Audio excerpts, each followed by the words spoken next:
Ration দোকানে গিয়ে শুনছে, রেশন দোকান বলে দিচ্ছে আপনার কার্ড কালো হয়ে গেছে, আপনার নামের পাশে আপনার কার্ড ইনঅ্যাক্টিভ হয়ে গেছে, ব্লক হয়ে গেছে। কেন?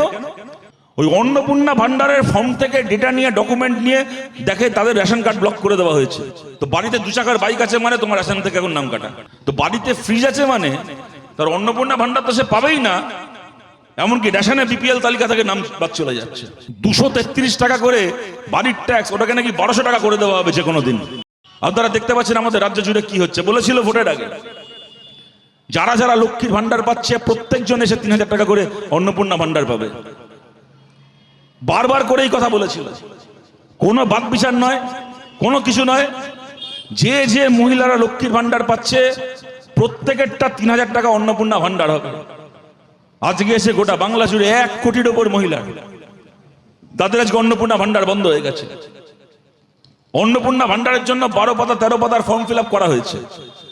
যারা ফর্ম ফিল আপ করেছেন একাধিক মহিলাকে এমনকি এই জিনিস হচ্ছে, তারপর অন্নপূর্ণা ভান্ডার টাকা তো তারা পেলেনই না, সেই টাকা তো বন্ধ হয়ে গেল। এরপরে তারা যখন রেশন কার্ড নিয়ে পরের মাসে রেশন তুলতে যাচ্ছে, ওই অন্নপূর্ণা ভান্ডারের ফর্ম থেকে ডেটা নিয়ে, ডকুমেন্ট নিয়ে দেখে তাদের রেশন কার্ড ব্লক করে দেওয়া হয়েছে। রেশন দোকানে গিয়ে শুনছে, রেশন দোকান বলে দিচ্ছে আপনার কার্ড কালো হয়ে গেছে, আপনার নামের পাশে আপনার কার্ড ইনঅ্যাক্টিভ হয়ে গেছে, ব্লক হয়ে গেছে। কেন না? অন্নপূর্ণা ভান্ডারের ফর্মে জায়গা ছিল যে বাড়িতে কোনো 2 চাকার বাইক আছে কিনা, স্কুটার আছে কিনা, তার হয়তো কোনো ছেলের কি তার বরের হয়তো একটা 2 চাকার একটা বাইক আছে, তার ছেলে হয়তো এখন সুইগি জোম্যাটোতে খাবার ডেলিভারি করে, কি অ্যামাজন ফ্লিপকার্ট ডেলিভারির কাজ করে, বাড়িতে তার 2 চাকার বাইক আছে, সেই মহিলা সেটা লিখেছে। তো বাড়িতে 2 চাকার বাইক আছে মানে তোমার রেশন থেকে এখন নাম কাটা। বাড়িতে ফ্রিজ আছে কিনা ফর্মে জানতে চেয়েছিল, অন্নপূর্ণা ভান্ডারের ফর্মে লিখেছে আমার বাড়িতে ফ্রিজ আছে। তো বাড়িতে ফ্রিজ আছে মানে তার অন্নপূর্ণা ভান্ডার তো সে পাবেই না, এমনকি রেশনে বিপিএল তালিকা থেকে নাম বাদ চলে যাচ্ছে। গোটা বাংলা জুড়ে এই জিনিস ঘটছে, আপনারা দেখতে পাচ্ছেন। পঞ্চায়েত এলাকায় সার্কুলার করলো 233 টাকা করে বাড়ির ট্যাক্স, ওটাকে নাকি 1200 টাকা করে দেওয়া হবে যে কোনো দিন। বিক্ষোভ হলো, শুভেন্দু অধিকারী ঘোষণা করলেন যে আমি অর্ডার দিয়েছি পঞ্চায়েত দপ্তরকে ওই সার্কুলার আপাতত ফেরত দিতে হবে। আপাতত ফেরত দেওয়া মানে কাজ বাদে কালাবাদ চালু করবে। এটা 5 বছরের বাচ্চাও দেখতে পাচ্ছে। সরকারি চাকরি, আমাদের রাজ্যে সরকারি চাকরি 15 বছর ধরে বন্ধ হয়ে পড়েছিল। যারা চাকরি প্রার্থী বারবার করে মিটিং করেছে, মিছিল করেছে, শুভেন্দু অধিকারী সেই মিটিংয়ে, সেই মিছিলে নিজে গিয়ে উপস্থিত হয়েছে। তাদের অনশনে, তাদের ধর্নায় নিজে গিয়ে বড় বড় ভাষণ দিয়ে এসছে। আর সেই ছেলে মেয়েগুলো যখন এই সরকার আসার পরে 3-3.5 মাস অপেক্ষা করলো, কথা ছিল যে আসার পরে প্রথম ক্যাবিনেট বৈঠক থেকে সমস্ত শূন্যপদকে ভরার নোটিফিকেশন জারি করব, রিক্রুটমেন্ট শুরু করব।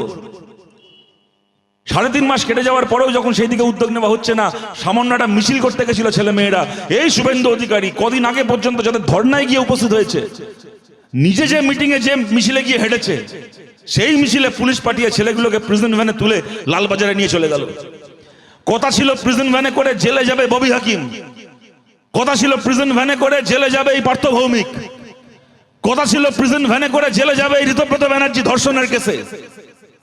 তার বদলে কথা ছিল প্রিজন ভ্যানে করে জেলে যাবে এই কাকলি ঘোষ দস্তিদাররা। তার বদলে তারা মুখ্যমন্ত্রীর কাছে, তারা প্রধানমন্ত্রীর কাছে পৌঁছে গেল। আর চাকরি প্রার্থী ছেলে মেয়েরা যারা একটা সময় শুভেন্দু অধিকারীকে মাথায় তুলেছিল, ভেবেছিল যে এই লোকটা মুখ্যমন্ত্রী হয়ে আমাদের সমস্যা সমাধান করবে, সেই ছেলে মেয়েগুলো আজকে প্রিজন ভ্যানে করে জেলে পৌঁছে গেল। যে মানুষ বিজেপিকে ভোট দিয়েছিলেন তিনিও আমাদের শত্রু নন, তিনিও যে এগুলো হবে বলে ভোট দিয়েছিলেন তা নয়। এরকম বহু মানুষ বিজেপিকে ভোট দিয়েছিলেন যারা স্বপ্নেও কল্পনা করেননি যে বিজেপি জিতে 3 মাসের মধ্যে এই খেলা দেখাবে। সেই মানুষের কাছে আমরা আবেদন করছি, আপনাকেও আমরা আমাদের পাশে চাই। যদি আপনি মনে করেন যা হচ্ছে তা ঠিক হচ্ছে না, তাহলে এই লড়াই আপনাদেরকে আমাদের পাশে চাই।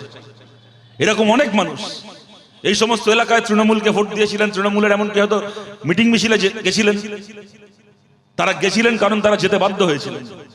সবাই যে খুব ভালোবেসে গেছিলেন এমন নয়, অনেককে জোর করে নিয়ে যাওয়া হয়েছিল। অনেকের কাছে ব্যাপারটা এরকম ছিল, যদি মিছিলে না যাই ওদের তাহলে আমার জব কার্ড বাতিল হয়ে যাবে। কেউ হয়তো 100 দিনের কাজ করছে মিউনিসিপ্যালিটিতে, তার কাজ থাকবে না। কোনো মহিলা হয়তো লক্ষ্মীর ভান্ডার পাচ্ছেন, কারোর মেয়ে হয়তো কন্যাশ্রী পাবে, সেই নাম বাদ চলে যাবে। ন্যায্য হোক অন্যায্য হোক নানা রকম ভয়ভীতির পরিবেশ ছিল। আমি মিটিংয়ে না গেলে, আমি মিছিলে না গেলে সরকারি সুবিধা থেকে আমার নাম বাদ চলে যাবে, এই হবে সেই হবে, আমার আবাসের টাকা আসবে না বাড়ি তৈরির, এই হয়তো স্টেশনের ধারে একটা দোকান করেছে, আমার দোকান তুলে দেওয়া হবে, রাস্তার ধারে হয়তো সন্ধ্যাবেলা একটা গাড়ি লাগিয়ে রোল চাউমিন বিক্রি করি, আমার সেই গাড়ি নিয়ে বসতে দেওয়া হবে না। এরকম অনেক ভয়ে ভীতিতে যেতে হয়েছিল। অনেক মানুষ হয়তো এই কারণে মিটিং মিছিলে গেছিলেন, কারণ চোখের সামনে তৃণমূল ছাড়া এই সমস্ত এলাকায় আর কোনো পার্টি দেখতে পাচ্ছিলেন না সেই সময়।